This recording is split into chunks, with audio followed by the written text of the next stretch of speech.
G'day ladies and gents, and welcome back to War Thunder with Mags, and welcome aboard the Yak-3P. Yes, that's right, today we're flying a plane that is so powerful that the only suitable colour to put it in was the red of the Soviet flag. This flying symbol of Soviet superiority comes in at a rank 3, battle rating 4.7, and is armed with 320mm cannons. One of them is a B-20M cannon with 120 rounds, and two B-20S cannons armed with 260 rounds of ammunition between them.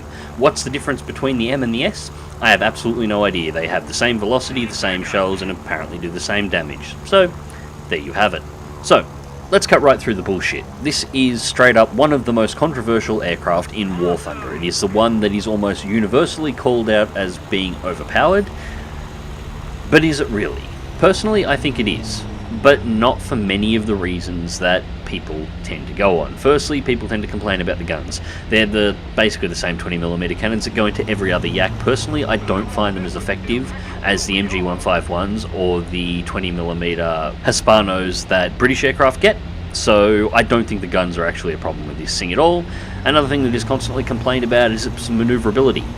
Yaks were maneuverable, despite common belief with the build construction or the design of Soviet fighters. They were actually designed rather well to do what they were designed to do, and Soviet fighters in particular were designed to be maneuverable, particularly at low to medium altitudes, which is why many German fighter pilots were told not to engage Yak fighters at below certain altitudes. If they did, they would actually find the Yaks were more maneuverable, and they would put their 109s that they were flying at the time under a particular risk of being shot down.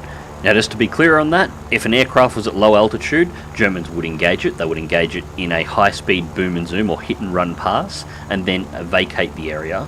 But they were ordered not to engage in a sustained dogfight with Soviet aircraft at altitudes below 1.5 kilometers, or approximately 5,000 feet. The myth of Soviet aircraft performance was actually more related to build quality rather than design quality. Soviet aircraft were generally designed to be pretty basic, but they were designed very well. On paper, the designs were very, very, very good, if simple. However, once they got them into plants to actually manufacture them, many of the people working in the plants had never seen an aircraft before, let alone actually worked on one, didn't understand the quality controls that would need to be involved in aircraft construction, and as a result a lot of flaws made it into the manufacturing process. Over the course of the war, the Soviets did get better at this. However, early war designs were prone to failure, not because there was a problem with the design of the aircraft, but because there was a problem with the construction of the aircraft. Now, as you well know, mechanical faults and construction problems are not modelled in War Thunder for anybody's machine, so this again is not a problem. So, on screen at the moment you'll find two books listed. These are the primary sources that I've been using to research the Yak-3P for some time. Now, according to the limited amount of information on the Yak-3P that I've been able to gather from these two sources, plus the standard sources that you were able to gather online simply by searching through Google, the Yak-3P's flight envelope seems to match what we see in game. The engine performance and power curve that shows up in the War Thunder browser map also seems to match the historical reports and research from these two documents. Now, what's not mentioned in these sources is the Yak-3P's phenomenal climb rate, energy retention in vertical flight, or extreme acceleration in a dive. In fact, these sources don't mention the Yak-3P's performance really being much beyond that of the standard Yak-3 in these particular areas. So I have my assumptions on where the problem may be, and it's something that you can't really check with the way that Gaijin displays information. I think it may have something to do with the prop efficiency. But before we get into that, closing on this P-51, who was jockeying for position against the PE-8, sees me coming and takes the plane into the vertical. I think he completely misjudged exactly how fast I was moving, got himself caught into a stall, which made for a very easy kill. That's my second kill of the match. However, we're not done yet. Rolling the plane over and putting it back into a dive, I use the incredible acceleration of the Yak-3P to start closing distance on the B-25. Now, I see the B-25 level out. That means the pilot has taken manual control of the gunners, so I aim directly for the tail first, kill the gunner and saw the tail off, and that is kill number 3. So, as I was saying, prop efficiency. This is something that's incredibly hard to model, even in advanced simulations.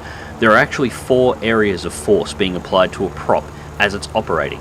There's thrust bending force, which is the thrust load on the blades as the blades are rotating, pushing air behind the aircraft. The blades themselves are trying to pull themselves forward away from the fuselage of the aircraft due to the pressure being applied. There's centrifugal and aerodynamic twisting forces. This is as the aircraft the propeller is rotating, it is attempting to twist the stagnant air in front of it. This provides a drag force over the propellers themselves. There's direct centrifugal force, which is as the blades of the propeller are rotating, they're trying to pull themselves away from the prop hub. And there is torque bending force, which is the direct air resistance against the blades as they're trying to rotate and push the air in a direction. Now, these four forces can be loosely put under the heading of propeller drag. Potentially, if this is modelled incorrectly, the aircraft will be able to generate thrust at a higher efficiency than it should otherwise be able to, increasing its performance in almost all areas and all altitudes. Unfortunately, prop forces are not displayed on the browser map. In fact, I can't find any listing anywhere for how Gaijin actually models them, so this becomes a giant question mark. Theoretically, this could be the problem. Unfortunately, as I said, there's no way to get information out of the game.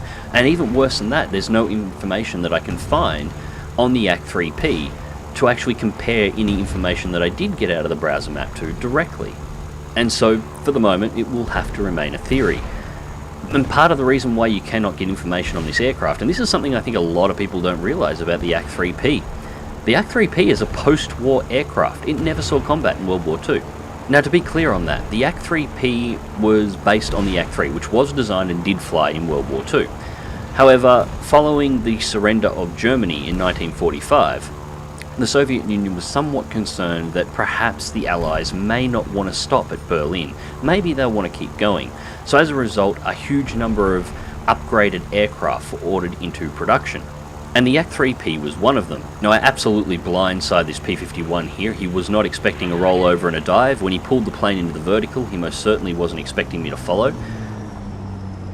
Back off on the prop so I don't overspeed, quickly pull through the level, throttles to maximum, pull up high. My first shots go a little wide as I miscalculated the D-30's rollover, but readjust the fire, and there is my fourth and final kill of this match.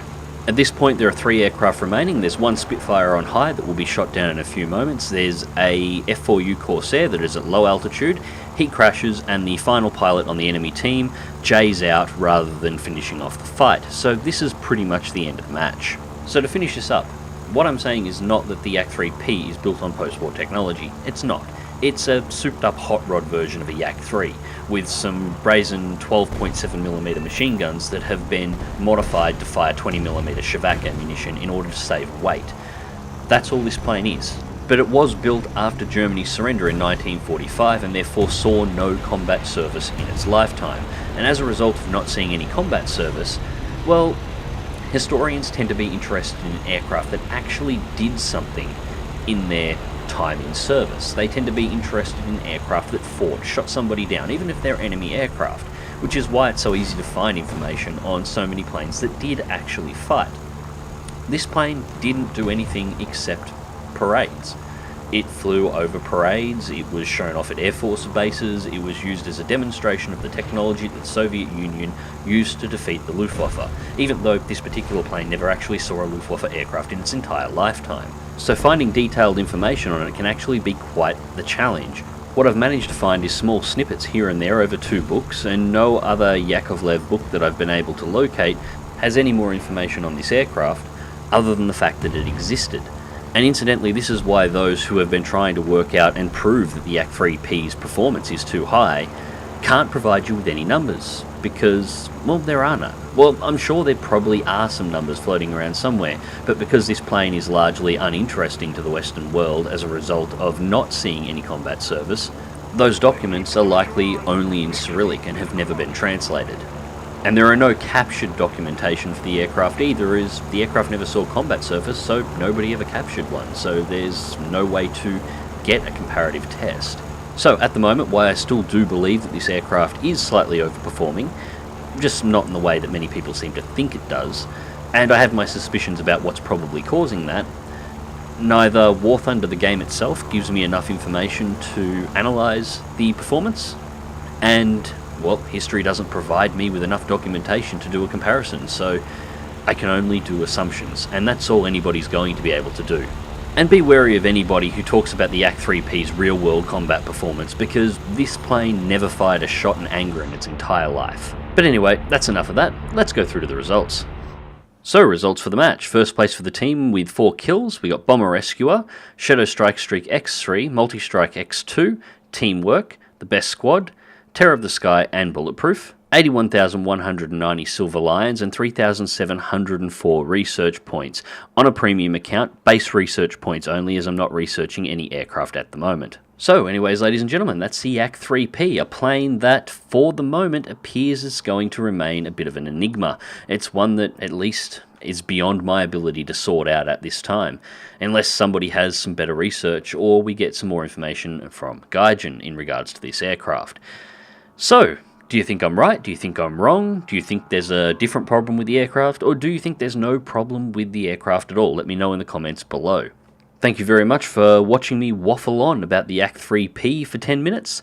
Click like if you do, subscribe if you want to see more. Fly smart, fly safe, and I'll catch you in the skies.